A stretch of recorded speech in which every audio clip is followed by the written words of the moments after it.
В одном из курских пабликов появился пост, который вызвал отклик у многих горожан. К сожалению, проявления эмпатии ограничились лишь сочувственными и возмущенными комментариями, но не побудили горожан на действия. Пост был посвящен Герде, возрастной собаке, о которой совсем не заботились ее хозяева.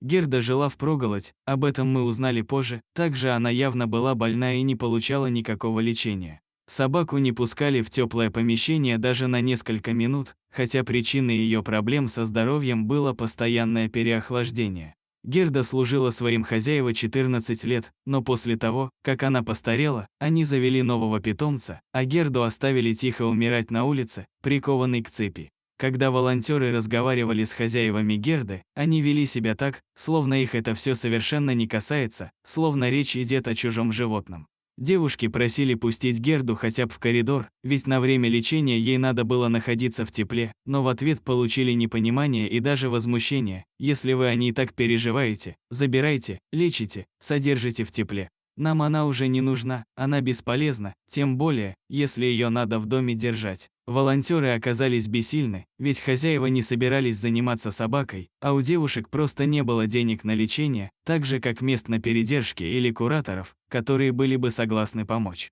Девушки позвонили мне, я не смог отказать Герде, которая за многие годы своего преданного служения получила в ответ пренебрежение. К сожалению, у нас также огромные проблемы с теплой передержкой, и я не видел возможных путей решения проблемы. Для начала удалось договориться, что несколько дней Герда проведет в стационаре ветклиники. Я оплатил помощь врачей, корм, миски, памперсы и все остальное, что ей необходимо в первую очередь. Герда оказалась очень добрая собака, которая любое внимание принимает с благодарностью. Даже болезненные процедуры, которые ей явно не по душе, она переносит стойко и с благодарностью в глазах, которая сменяется на истинное удовольствие, стоит в поле ее зрения появиться корму. Герда общительная и терпеливая, за свою жизнь она так привыкла довольствоваться малым, что отвечает на заботу огромным количеством любви и нежности. Врачи прилагают усилия, чтобы помочь Герде, хочется верить, что годы пренебрежения не нанесли ее здоровью непоправимый вред и нам удастся поставить ее на ноги.